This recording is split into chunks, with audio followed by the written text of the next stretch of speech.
किशोरी लाल जी के बेटे राघव की शादी की बात जगह जगह चल रही थी, लेकिन किशोरी लाल जी को कोई लड़की पसंद ही नहीं आती थी। और उसकी एक ही वजह थी, किशोरी लाल जी का लालची होना। उनको लड़की वालों से मोटा दहेज चाहिए था और इसी चक्कर में एक दिन वो एक बहुत पैसे वाले के घर अपने बेटे का रिश्ता लेकर पहुंचे। उस आदमी का नाम था ओम प्रकाश। देखिए किशोरी लाल जी, मेरी एक ही बेटी है और मेरी सारी संपत्ति जायदाद सब कुछ मेरी बेटी नैना का ही है। पापा, नाम से लगता है बहुत खूबसूरत होगी। कितना अच्छा नाम है ना, नैना। ओ, वैसे बात तो सही है आपकी। अब इतना पैसा है, जमीन जायदाद है, इकलौती बेटी, आप भी क्या करेंगे? सब कुछ उसे ही देंगे ना। बिल्कुल ठीक पहचाना आपने। बस बेटी की शादी और सारी जायदाद उसके नाम।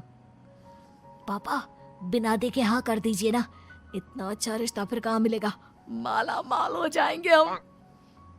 मैं अपनी बेटी को बुलाता हूँ। अरे नहीं नहीं नहीं नहीं, आपकी बेटी का नाम नैना है, सुनकर ही लगता है बहुत सुंदर होगी। रहने दीजिए अंकल, मैं तो आपकी बेटी के नाम से ही इतना खुश हो गया हूँ कि उसे बिना देखे शादी करने को तैयार हूँ। अब तो मैं उसका चेहरा सीधे शादी के बाद ही देखूंगा। और इस तरह राघव नैना का चेहरा नहीं देखता और उससे शादी कर लेता है। शादी के बाद अपनी सुहाग रात पर जब राघव नैना का घूंघट उठाकर देखता है तो नैना की आंखें बंद थी।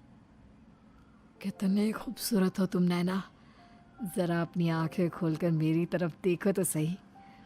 नहीं, मुझे शर्म आती है। अरे, मैंने तुम्हें शादी से पहले भी नहीं देखा, और अब अगर तुम आंखें खोलकर मुझे देखोगी भी नहीं तो मुझे अच्छा कैसे लगेगा? इससे पहले कि नैना अपनी आंखें खोलकर राघव की तरफ देखती, अचानक से लाइट चली गई और राघव नैना को पूरी तरह से देख भी नहीं पाया। अगली सुबह नैना राघव के लिए नाश्ता बनाकर लेकर आई। अरे ये क्या, आधा पराठा सीका हुआ है और आधा बिल्कुल कच्चा। ये तुमने क्या किया नैना? बहू, तुमने क्या आधा पराठा तवे से नीचे लटका कर रखा था, जो आधा सिका है और आधा कच्चा? मुझे जितना दिखेगा उतना ही तो सीखूंगी ना पापा जी। जहाँ जहाँ मुझे नजर आ रहा था वहाँ मैंने सीख लिया, जहाँ जहाँ नहीं दिखा वहाँ कच्चा रह गया होगा। इसका क्या मतलब है? ये कैसा मजाक कर रही है तुम? अरे बहू, तुमने इतना लंबा घूंघट क्यों लगाया हुआ है? देखो, हमारे घर में बहुओं को बेटी की तरह रखा जाता है, और फिर तुम तो इतना सारा माल लेकर आई हो। देखो, ये घूंघट डाल कर रखने की कोई ज़रूरत नहीं है। हाँ नैना, पापा जी ठीक कह रहे हैं, तुम तो आराम से रहो, अपना ही घर समझो। नैना अचानक से अपना घूंघट उठा लेती है। अरे ये क्या पापा, नैना की तो एक आंख फूटी हुई है। नाम से नैना, लेकिन ये तो कानी बहू निकली। मेरे साथ धोखा हुआ है, धोखा। बिना दिखाए अपनी कानी लड़की मेरे संग ब्याह दी। मुझे कानी बीवी नहीं चाहिए। मुझे अभी ओम प्रकाश जी से बात करनी पड़ेगी। आखिर उन्होंने मेरे साथ ऐसा किया क्यों? अरे, आप लोगों ने ही तो पापा से कहा था कि आप लोग शादी से पहले मुझे देखना नहीं चाहते। अब मेरे पापा पर क्यों इल्जाम लगा रहे हैं? अरे लेकिन उन्हें बताना तो चाहिए था ना कि तुम कानी हो, एक आंख से तुम्हें दिखाई नहीं देता। किशोरी लाल और राघव नाराज होकर ओम प्रकाश को अपने घर बुलाते हैं। पापा जी, ये आपने क्या किया? शादी से पहले बताया क्यों नहीं कि नैना की आंखों में परेशानी है? अरे, आप ही ने तो लड़की देखने से मना कर दिया था। अरे लेकिन आप बता तो सकते थे। आपको तो हमारी बेटी की प्रॉपर्टी चाहिए थी, वो भी पूरी की पूरी। अब क्या हुआ अगर उसे आधा दिखाई देता है? प्रॉपर्टी तो आपको पूरी मिल गई ना। अरे ये क्या बात हुई? मेरी शादी प्रॉपर्टी से नहीं, आपकी बेटी से हुई है। अब ये तो पहले सोचना चाहिए था, तब तो मेरी प्रॉपर्टी देखकर तुम्हारी जुबान लप लप आ रही थी।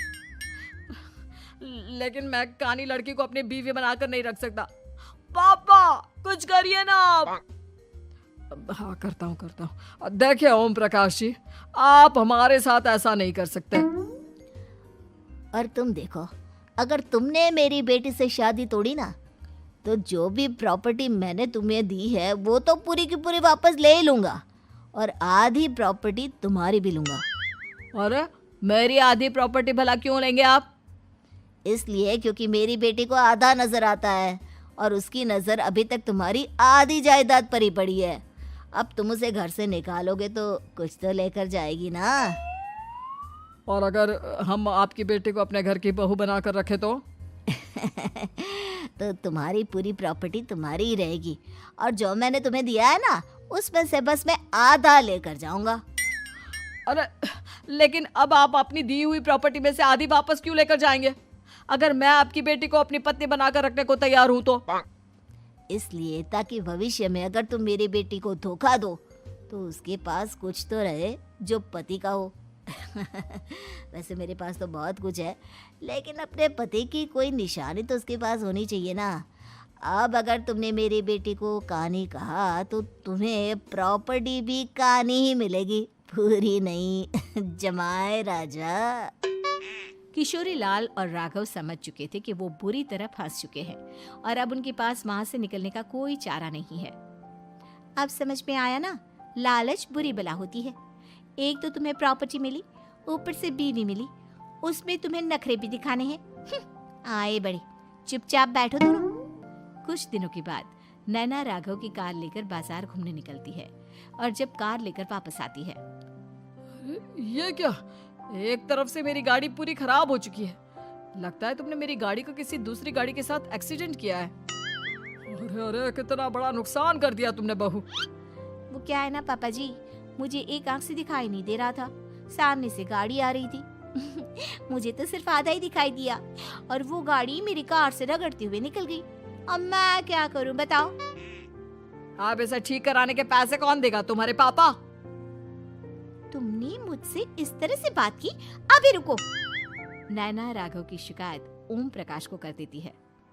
देखो राघव, अब जो मेरी आधी प्रॉपर्टी तुम्हारे पास थी ना उसमें से आधी और मैं लेकर जाऊंगा क्योंकि तुमने मेरी बेटी को डांटा।